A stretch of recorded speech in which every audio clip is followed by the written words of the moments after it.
Bom, alunos, agora eu vou falar um pouco sobre a produção escrita desta semana. Tá? Na semana passada eu pedi para vocês fazerem o resumo do conto ou do livro. Né? Para quem tem o livro, Volta ao Amanhecer, deve fazer o resumo do livro. Para quem não tem o livro, eu enviei por e-mail o conto, tchau, e deve fazer o resumo do conto, certo? Nesta semana, vocês vão fazer o desfecho de um conto, ou seja, vão terminar a história. Tá? Então vamos ver aqui. Lá na página 77 da apostila de português, nós temos o desfecho do conto na parte da produção escrita. Ó. Como você viu, a narrativa de suspense é construída de modo a causar forte tensão e criar expectativas no leitor, prendendo-lhe a atenção e deixando curioso a respeito de como será o desfecho dos acontecimentos. A seguir é apresentado o trecho de um conto de mistério cujo final foi suprimido, ou seja, não tem o final. Nós vamos ler e vocês deverão continuar essa história, né? Então vamos lá. Tudo começou quando nos mudamos para aquela casa. Era um antigo sobrado com uma grande varanda envidraçada e um jardim. Eu me sentia tão feliz em morar num lugar espaçoso como aquele que nem dei atenção aos comentários dos vizinhos com quem fui fazendo amizade. Eles diziam que a casa era mal assombrada. Alguns afirmavam ouvir alguém cantando por lá às sextas-feiras. Deve ser coisa de fantasma, falavam. Deve se existe, nunca vi. Então contava a eles que as casas antigas, como aquela, com revestimentos assoalho de madeira, estalam por causa das mudanças de temperatura.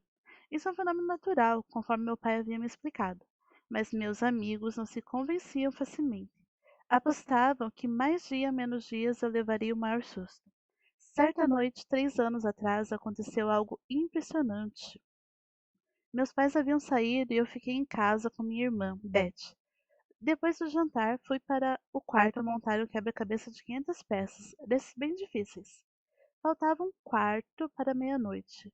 Eu andava à procura de uma peça para terminar a metade do cenário quando senti um ar gelado bem perto de mim. As peças espalhadas pelo chão começaram a tremer. Vi, arrepiado, 5 delas flutuarem e depois se encaixarem bem no lugar certo. Fiquei tão assustado que nem consegui me mexer. E aí, o que será que aconteceu? Né? Então, nós temos aqui um trecho do conto Recado de Fantasma, da Flávia Muniz, né? Que foi publicado na revista Nova Escola em 2004. Tá? Então, aqui vocês têm a fonte do texto, mas nós não temos o final. Vocês vão terminar essa história de suspense, de mistério, né? Criando um final bem interessante, certo? Então, nós temos ali algumas perguntas para ajudá-los, né, a construir o texto de vocês. Então, ali, ó, você já estudou a estrutura de um enredo, nós já falamos como se compõe um enredo do texto. Né? Identifique neste conto a situação inicial, como ele começa, qual é o conflito, qual é o problema, né? Qual é o clima, que é esse momento mais emocionante. Né?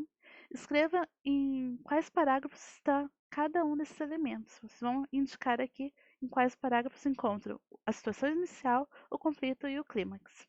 O narrador está em primeira ou terceira pessoa. Lembre-se, primeira pessoa, eu conto, eu participo da história, né? Eu estou narrando a história. Em terceira pessoa, eu apenas conto algo que aconteceu com outra pessoa, eu não participo da história. Mas aqui, ó, tudo começou quando nos mudamos para aquela casa. Era um antigo sobrado, né? Com uma grande varanda envidraçada e um jardim. Eu me sentia tão feliz em morar num lugar. Então é o eu contando o que aconteceu com ele. Então a gente tem que se colocar no lugar deste personagem e continuar a narrativa em primeira pessoa, ok? Onde se passa a história narrada, tá? Então vocês vão me dizer ali.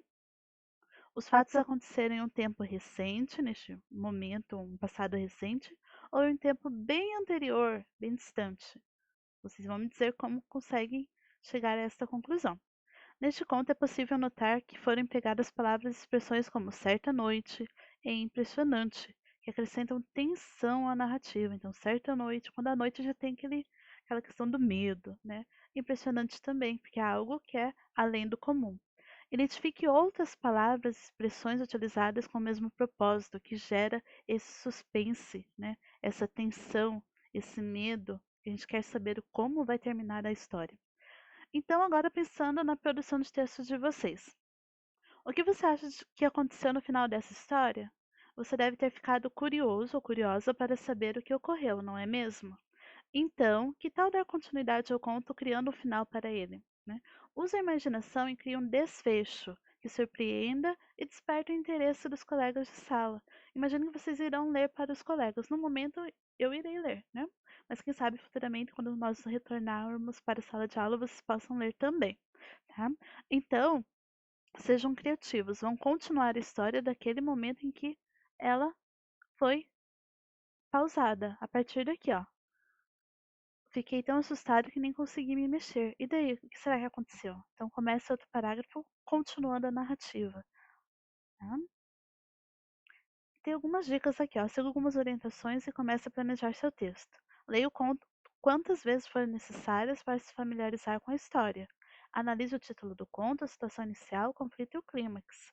Reflita sobre as várias possibilidades de solução para o clímax. Como que a gente vai resolver essa situação do personagem, né? Como? Qual foi a reação do personagem logo em seguida? O que ele viu e o que aconteceu? Como ele se livrou da situação? Ele recebeu a ajuda de alguém ou ele se livrou sozinho, né? O desfecho pode apresentar um final feliz, surpreendente, inquietante, etc. Vocês vão criar um desfecho que seja de acordo com a criatividade de vocês. Tome cuidado com a linguagem, pois ela deve ser clara e objetiva, assim como aconteceu ao longo do texto. Eu não posso usar uma palavra ou palavras ou textos, construções confusas, né? Ali, planejando o seu texto, inicie a produção do final do conto. Siga algumas instruções. Essas instruções são para ajudá-los, né? Organize em uma sequência lógica os fatos que vão compor o desfecho da história. Você pode incluir diálogos em seu texto, mas não apenas diálogo, pode ter algumas falas. Se usar diálogos, não se esqueça de empregar adequadamente a pontuação. Dois pontos, na outra linha, travessão, né? E a fala do personagem, ou dois pontos e aspas para inserir a fala do personagem. Quando for mudar de personagem falando, use linhas diferentes, né? Escreva seu texto de modo a evitar a repetição de palavras, né? Então não ficar repetindo sempre a mesma palavra, sempre o mesmo verbo. Narre os fatos utilizando a primeira pessoa, ou seja, eu sou o personagem agora e eu vou continuar contando a história. Produza o texto em um rascunho, depois revise-o com base nas orientações, né? E envie a versão final, né? Esse avaliando é para ver se o conto de vocês ficou bom, né? Se o desfecho do conto está de acordo com o que é esperado. Então, ali, ó, o desfecho criado está de acordo com a situação inicial, o conflito e o clímax do conto, ou seja, não mudou totalmente a história? Eu não posso mudar. Tem que continuar na mesma linha de raciocínio ali. A linguagem empregada é clara e fácil de ser compreendida? Os fatos estão organizados em uma sequência lógica? O desfecho foi escrito em primeira pessoa? Depois que vocês lerem, né, e estiver tudo ok, envie para mim por e-mail para eu corrigir, certo? Então, a produção de texto dessa semana será esta continuação do conto. Bom texto, boa escrita e sejam criativos, tá? Até mais!